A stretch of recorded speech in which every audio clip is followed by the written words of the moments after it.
Adanya kabar pungutan liar atau pungli dalam pengurusan persetujuan bangunan gedung atau PBG dibantah oleh Kabid Cipta Karya Dinas PUPR Prabu Muli yang menilai jika secara aturan dan sistem telah dilakukan sesuai aturan.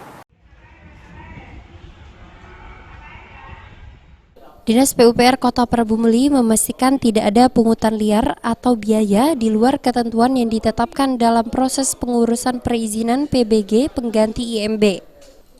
Di Andes Kaidir Kabid Cipta Karya Dinas PUPR Prabu Muli menyatakan tidak ada pungli dalam pembuatan pengurusan persetujuan pembangunan gedung, tapi pihaknya bebankan biaya sesuai retribusi yang sudah ada rumusnya.